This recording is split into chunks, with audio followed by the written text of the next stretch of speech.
Welcome to the Capitol News. I am your host, Alex Kreitis. Today is May 17th, 2019. Thank you so much for joining me. Today we're going to skip some of the news.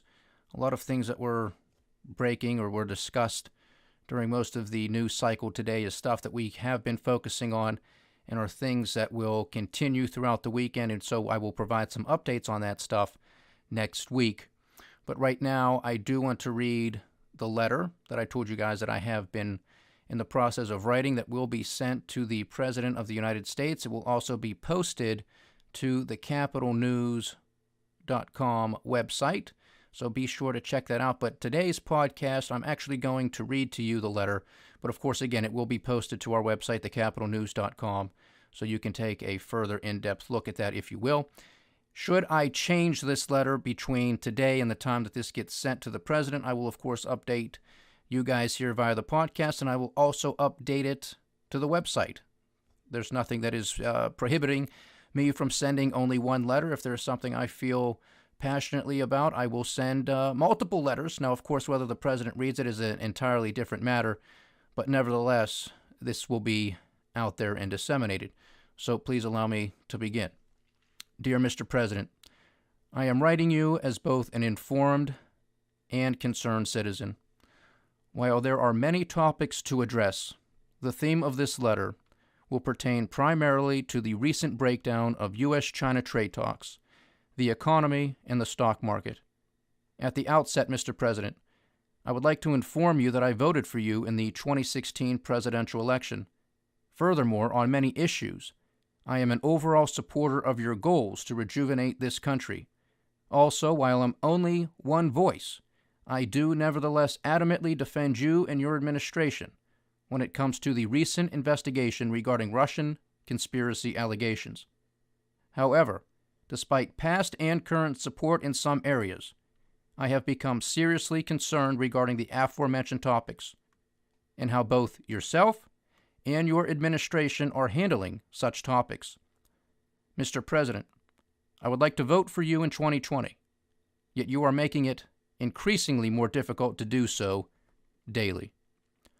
Mr. President, I applaud you and your administration's efforts to address global trade imbalances, forced technology transfers, intellectual property theft, and several other concerns. However, I am seriously concerned and upset with the near-daily tweets and statements that are published by either yourself or a member of your administration. In my opinion, this is both a great disservice to the American people and an abuse of your executive powers.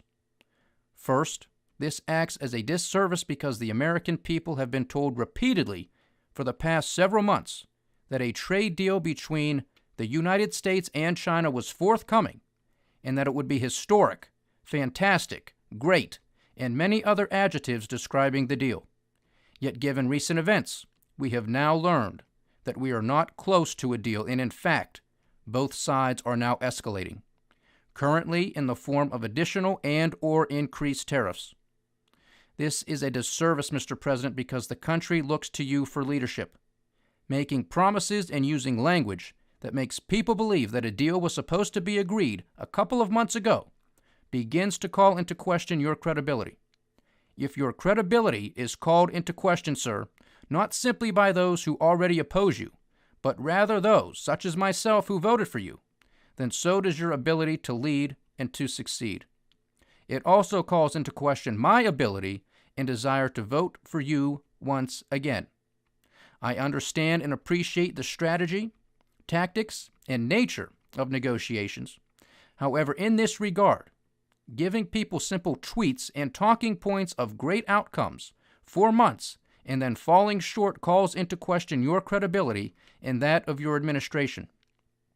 Furthermore, if this is an attempt on your behalf to be transparent, this argument falls on its face.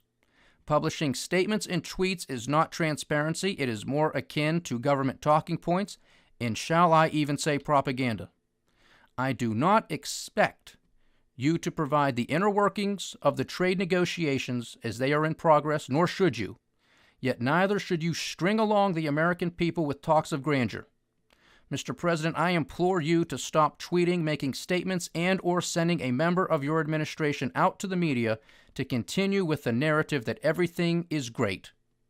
This is a disservice, and the American people deserve better. Regarding the economy, the stock market, and statements or tweets, this too serves as a great disservice to the country.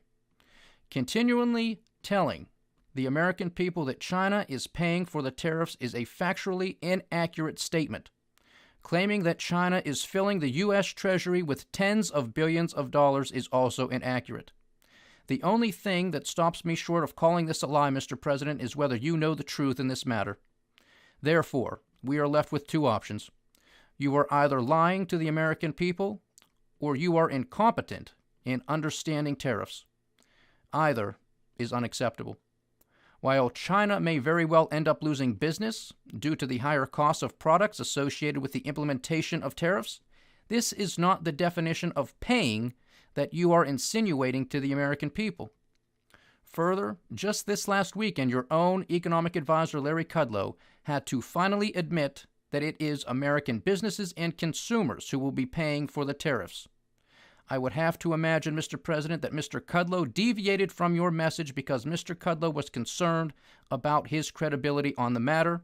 And again, sir, I stress that you too should be concerned on the state of your credibility. In addition, while the mechanics of tariffs is not hard to understand, we nevertheless live in a society where economic literacy is poor at best.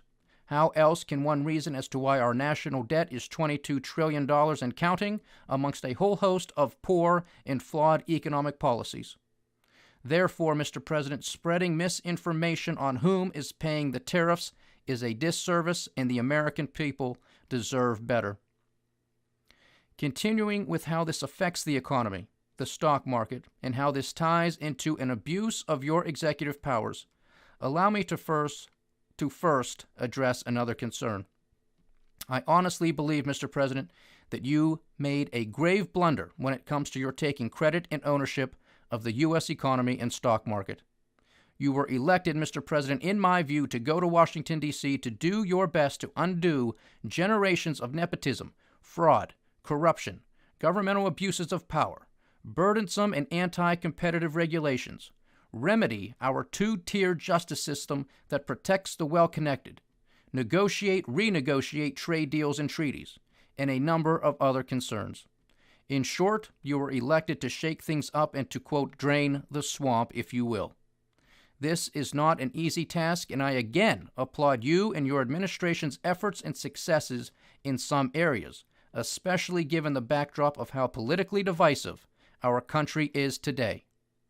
Nevertheless, it was a flaw to take ownership of the economy and the stock market because it limits your abilities and creates an area of vulnerability for counterparties or even outright enemies to exploit. In my opinion, Mr. President, it would have been much more prudent to acknowledge that you were sent to Washington, D.C. to restore American idealism, free market capitalism, and to drain the swamp. You could have informed the American people that this is going to be a long and arduous journey. But we are Americans. We are the United States of America. This is our country. This is our future, and together we will be successful. In agreement with this, you could have stated that the economy will perform however the economy may perform. Perhaps we will have 3% plus GDP growth, or perhaps only 1%. The stock market may appreciate our efforts and results, and it may make new highs, or it may correct. Whichever is the case, being fine, because what we are doing as an administration and as a country is worth the cost of restoring American prosperity. I truly believe, Mr. President, that had this been your message, that the American people would support you in greater numbers and would believe in your credibility.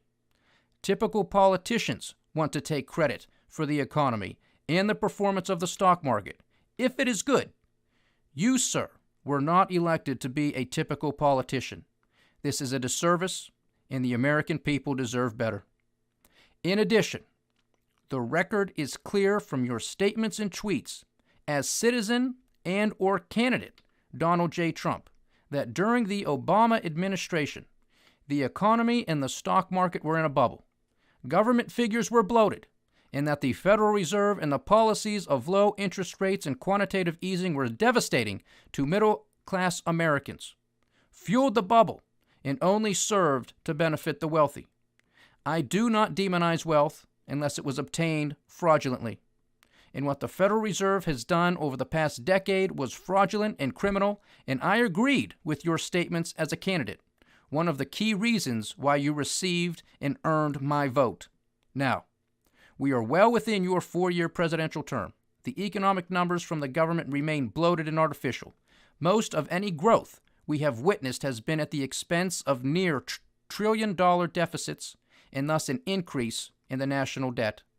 It is not coming from a stronger consumer who is all but tapped out with rising use of credit cards to fill their personal spending gaps, which is evidenced by rising credit card debt, student loan, and auto loan delinquencies and defaults. A slowing in capital expenditures as tax cuts and repatriations have gone primarily to stock buybacks and thus executive compensation as opposed to investment and hiring.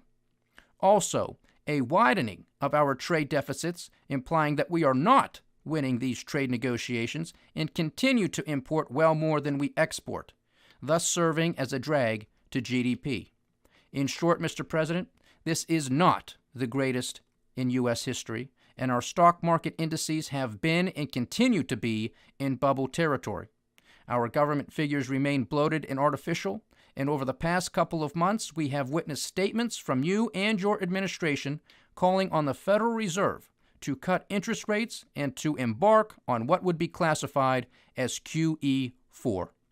If the economy is as great as you claim, then it would not need stimulus measures such as low interest rates. It would also most definitely not need QE4, which is an emergency measure which also happens to be deeply flawed and will serve the interest of the wealthy at the expense of the many. This is the exact point you made repeatedly prior to becoming the president. Now in office, you claim title to great government economic numbers, stock market indices that remain bubbles, and call for further stimulus from the Federal Reserve. This sounds like a typical politician, sir, and you are not elected to be a typical politician. These actions and statements are a disservice to the American people, and the American people deserve better. Mr. President, your seeming fascination with the economic figures and stock market performance in and of itself is a disservice. Given my prior statements, it appears you simply want to keep this economy and these markets propped up to serve a political narrative as opposed to a fundamental narrative of restoring American prosperity. Being in the midst of a trade dispute does not help matters either. This takes us back to your personal tweets, statements, and those made by members of your administration. Since Q4 of 2018, we have witnessed calls for more Federal Reserve intervention and continual mumblings of near-term success regarding an historic and great deal with the Chinese. While the Federal Reserve remains in wait-and-see mode, the tweets and statements have been nearly nonstop. Given your fascination with the stock market, Mr. President, your near-daily tweets and statements regarding trade negotiations, in my opinion, is an abuse of your executive powers. You know perfectly well, sir, that when you make a statement, the markets move. There is plenty of enough evidence to make this case. If it is positive news, such as talks are going well and they are constructive, the markets rally. Likewise, what we have just witnessed from a tweet regarding, quote, talks taking too long and that the U.S. must increase tariffs, the markets have sold off aggressively. Additionally, if the markets are in a down day, either you or a member of your administration makes a positive statement about trade negotiations, and lo and behold, the markets reverse course and gain. The combined market gains and losses over the last several months amounts to trillions of dollars worth of value gained or lost in global equities. If this is not an abuse of power, then I do not know what is. I truly hope, Mr. President, that neither you, your family, a friend or a friend of a friend is benefiting and profiting from having knowledge of your tweets prior to being made public or anything of the kind. This would be an egregious abuse of power and would warrant investigation. The powers vested in you, Mr. President, are granted to you by the consent of the American people. You are not a leader with dictatorial powers, and you are most definitely not a global financial dictator who should have the power to move global markets, but from a brief paragraph on social media. In fact, this country was founded on creating limited government powers, and our founders wanted a leader of the executive branch whose powers were also to be limited. Further, we were informed during your State of the Union address that this country will never be a socialist nation. Yet just recently you are once again making statements applauding China in their use of stimulus measures, i.e. lower interest rates and their version of quantitative easing, while at the same time calling on our central bank to employ the same policies.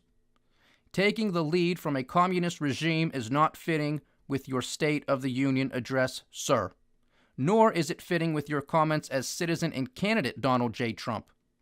Most of the concerns that I believe you have about this economy and our stock markets are self-inflicted, Mr. President, because you took title to both. I believe what we are witnessing is your attempt to find someone to blame when the economy and or stock market deteriorates. You will blame endless wars, political divisiveness, continual investigations by the Democrats, the Federal Reserve, and China. Yet over the course of your administration, you have taken credit for all of the good to great figures. Taking credit for the positive and blaming others for the negative is poor leadership, in my opinion, Mr. President, and is consistent with the kind of leadership or lack thereof that the people of this country have grown tired and frustrated from witnessing and enduring. You were elected to be a different kind of politician. In addition, and in agreement with recent statements, you are giving your critics more firepower by proving them correct when they say you have a casual relationship with the truth, to put it mildly, and that you are known to inflate your personal net worth and that of your organization, while calling on the Federal Reserve to lower interest rates and embark on QE4 is inflation by definition, and statements around trade negotiations and tariffs is a casual relationship with the truth at best. It currently appears from recent behavior that you are unfortunately a new boss, same as the old boss. This is a disservice, and the American people deserve better. Despite these critiques, I am still looking for reasons to vote for you again in 2020 because I understand the challenges you are up against, but this does not provide you with an excuse for such behaviors herein outlined. However, on a daily basis with the tweets, the exaggerations, hyperbole, and flat-out lies, you are making it very difficult for me to cast my vote for you for a second time. The Democrats offer little, if any, fundamental change of a positive kind, and their policies will prove detrimental to this country. This country needs a leader, Mr. President, not another typical politician. The American people have placed great confidence and trust in you and your administration to do the work of the people to restore American prosperity. I know this is not an easy task, and I once again applaud you on your efforts and successes in certain areas. However, we are far from the finish line, and the work will extend long past your term or terms as our president. My thoughts and prayers are with you, your family, your administration, and the American people. Tell the truth, Mr. President. Put aside the ego and boastfulness around the economy and the stock market, and restore American prosperity. I guarantee you, the American people will make the requisite sacrifices to secure their future, that of their families, and their countries. They just need true leadership. Most respectfully submitted, in liberty, Godspeed. Alex Koritis, The Capitol News.